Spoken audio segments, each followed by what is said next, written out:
Bismillahirrahmanirrahim. Assalamualaikum warahmatullahi wabarakatuh. Hai anak soleh dan soleha, jumpa lagi dengan Ustazah Sesra dalam video pembelajaran kita hari ini. Semoga antum semua dalam keadaan sehat walafiat bersama keluarga tercinta antum. Amin, amin ya rabbal alamin.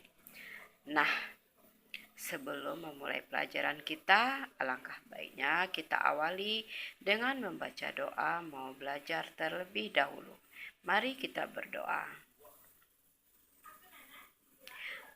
Berdoa selesai. Oke, hari ini pelajaran kita adalah tema 2, menyayangi tumbuhan dan hewan. Subtema 2, manfaat hewan bagi kehidupan manusia.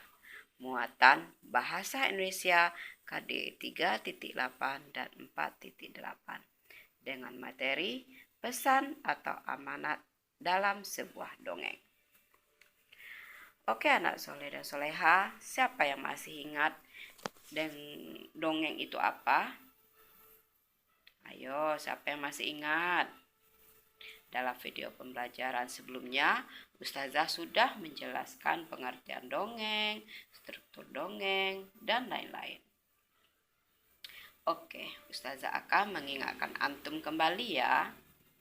Dongeng adalah bentuk karya sastra lama yang bercerita tentang kejadian yang luar biasa dan bersifat fiksi atau tidak nyata, penuh khayalan dan imajinasi, serta tidak benar-benar terjadi.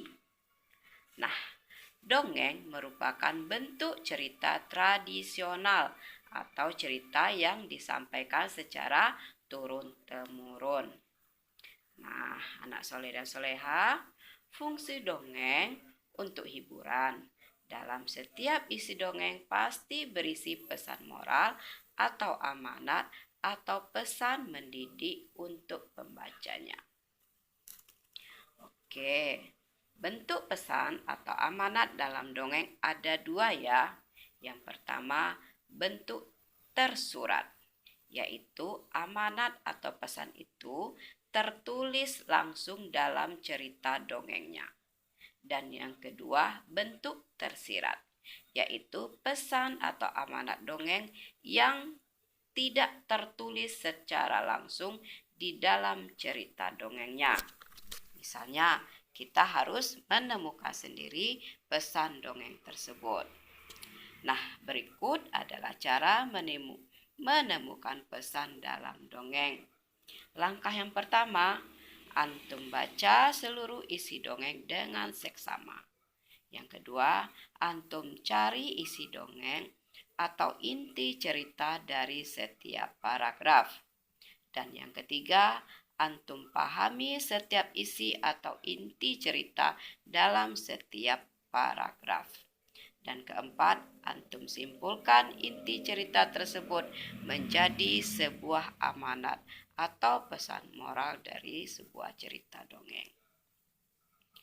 Nah, untuk memahami bagaimana mencari sebuah pesan atau amanat dalam sebuah dongeng, yuk kita simak sama-sama ya.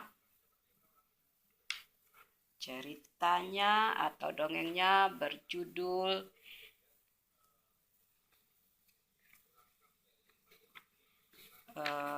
judulnya Petani yang Baik Hati.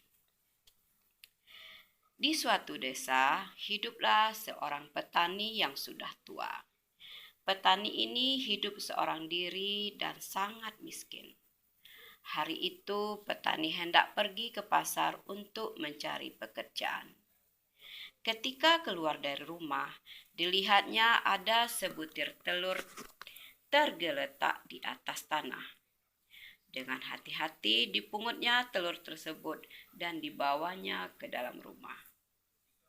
Petani menyelimuti telur itu dengan kain lusuh dan meletakkannya di dalam kardus agar tetap hangat.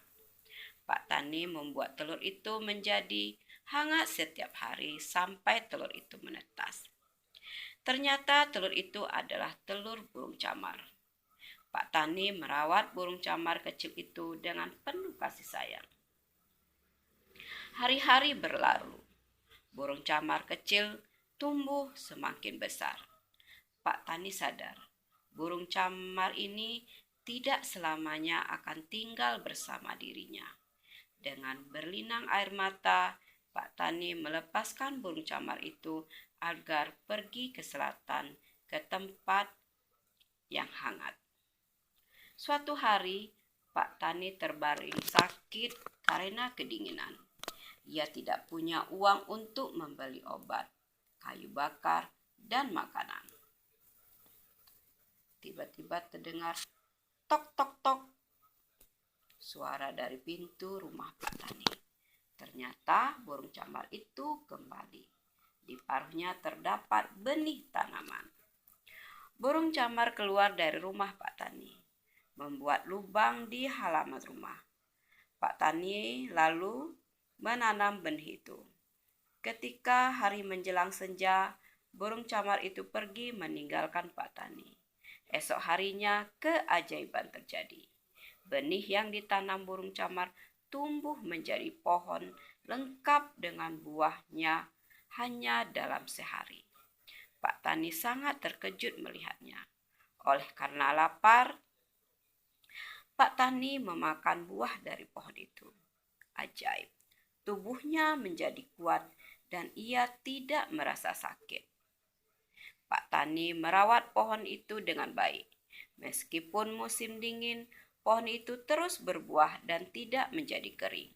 Pak Tani menjual buah itu dan mendapatkan banyak uang. Sekarang Pak Tani tidak lagi kedinginan dan kelaparan. Meskipun demikian, Pak Tani tetap murah hati. Ia ingat bahwa apa yang diterimanya sekarang adalah buah dari ketulusannya menolong sesama makhluk hidup. Nah, inti dari cerita dongeng petani yang baik hati adalah tentang sikap ketulusan hati menolong sesama makhluk hidup.